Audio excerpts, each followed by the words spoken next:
Senhora Presidente, senhores senadores, senhoras senadoras,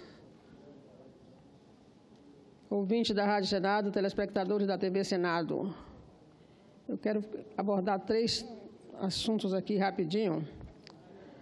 Primeiro, não podia deixar de ser Lula. Eu vi algumas vezes a presidenta do Supremo dizer que não podia apequenar o Supremo.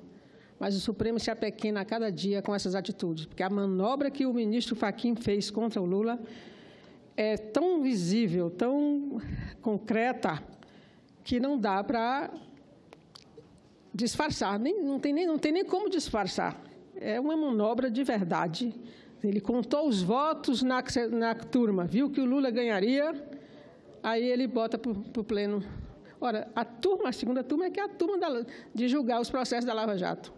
Podia até ir depois para o pleno, mas com antecipação, não tem manobra, é a palavra que a gente usa geralmente em plenárias, é manobra explícita.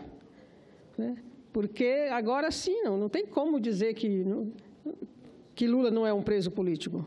Ele está sequestrado para não participar da eleição. Essa que é a verdade. Essa mudança, esse encaminhamento ao pleno foi a confissão disso. Né? Cada vez mais eu me convenço, eu acho que a população brasileira também, daquela história de um acordo com o Supremo, com tudo. Está aí. É uma tabelinha, Moro, Curitiba, Porto Alegre, o TRF, mais aqui o Tribunal Superior, o Supremo. Né? Não, é uma tabelinha assim, tudo combinado. Quem é que não vê? O senhor não vê porque botou uma venda nos olhos. Né? Não tem lógica nenhuma essa mudança de segunda turma para pleno.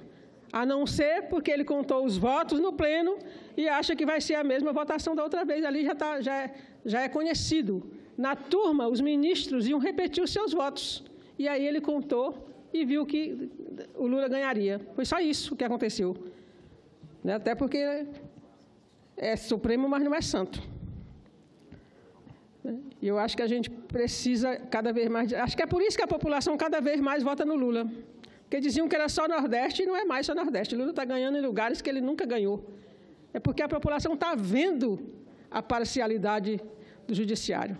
Então, só para lembrar assim, as últimas, para ver como a parcialidade é tamanha. Né?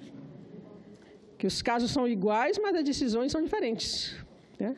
Por exemplo, Celso de Mello arquivou o inquérito contra Luiz Nunes. E o processo era bem parecido com todos os outros que envolvem o PT e outras pessoas e outros partidos também.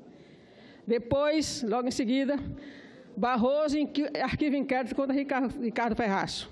Moro abre mão de julgar Beto Richa. Fux pede vista no processo sobre a apreensão de bens de Aécio Neves. Fux arquiva inquérito contra o deputado Onyx Lorenzetti. Supremo proíbe condução coercitiva. Claro, já produziram o filme da Globo com a condução, com o espetáculo feito na invasão do apartamento do Lula. Então, não precisa mais. É claro que a gente é contra a condução coercitiva. Agora, a forma como está sendo feita, como se proíbe, é depois de atingir os objetivos de ter exposto o Lula daquela maneira e a dona Marisa também. Então, isso aqui, tem mais, a Procuradora da República já pediu pela 3ª vez a prorrogação da investigação contra o Temer. Sem falar em outro processo agora que ele foi dispensado, foi tirado do processo. Então, isso é ou não é parcialidade? Né? Eu acho que a população brasileira está cada vez mais vendo isso e, por isso, cada vez mais quer votar no Lula. Mas a intenção aqui é exatamente para tirar o Lula do jogo.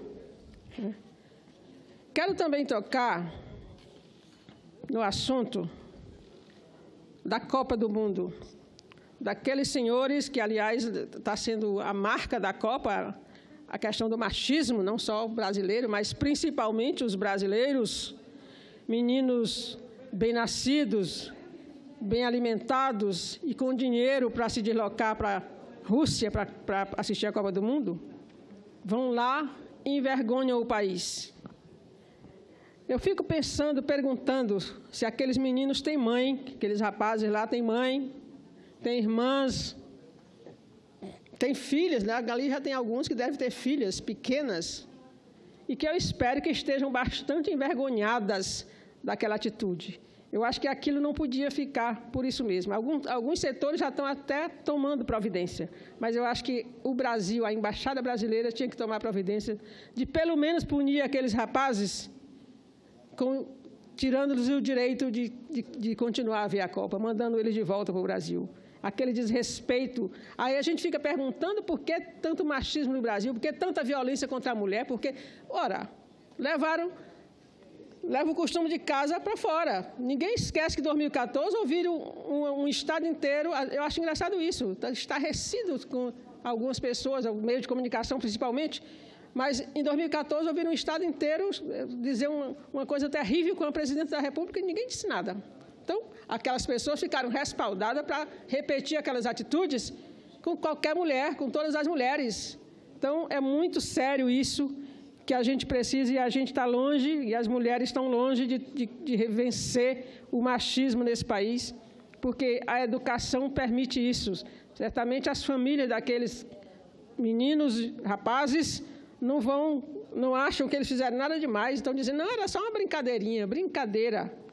Então, o machismo virou brincadeira no Brasil, e é por isso que a gente tem 13 mulheres mortas todo dia por feminicídio, né? E é por isso que a gente tem 135 pessoas estupradas todo dia, sendo metade menores de 13 anos, porque aos ricos é dado o direito de dizer que é brincadeirinha. Fosse um pobre, talvez o tratamento fosse diferente. E, por último, quero falar, né, já que o Brasil vai receber amanhã a visita do vice-presidente dos Estados Unidos, acho que amanhã, que vem discutir sobre a Venezuela, sobre base militar, sobre imigrantes. Certamente, na Venezuela, vai buscar o apoio do Brasil para intervir na Venezuela, né, instalar a base militar no Brasil. E sobre imigrantes, eu não sei o que ele tem a falar, porque é um país que enjaula criança da forma que os Estados Unidos enjaularam meninos, separados dos pais, enjaulados, não cabe se meter em mais nada. Não tem nem como se falar em direitos humanos, querer intervir na Venezuela, porque aquilo ali é uma grave violação de direitos humanos, e principalmente com crianças. Eu vi aqui muita gente fazer discurso e mais discurso sobre a defesa das crianças, marco legal da primeira infância, e não vejo assim o constrangimento com aquilo que foi feito. A diplomacia brasileira só se pronunciou depois que descobriu que tinha crianças brasileiras também no meio daquelas que estavam lá enjauladas. O mundo ficou escandalizado com aquilo, mas a diplomacia brasileira não deu um pio. Eu fico perguntando se fosse em Cuba aquilo ali, se fosse na Venezuela, se fosse na Bolívia, qual teria sido a reação da diplomacia brasileira? Então, é preciso que a gente preste atenção a essa questão do migrante, que é uma questão mundial, que eles não estão indo ali, estão indo ali em busca de vida melhor. A boa parte é fugitivo de guerras, né? Então, é preciso que o Brasil, eu espero que o Brasil amanhã não se associe aos Estados Unidos naquele comportamento feito, que o presidente lá disse que vai continuar com a tolerância zero. Então, não disse que vai fazer o possível para não separar as crianças, mas não disse que não vai separar. Então, é preciso que o Brasil se posicione sobre essas coisas, senão fica parecendo que é um país mais submisso do que a gente sabe que é aos Estados Unidos. Muito obrigada, senadora.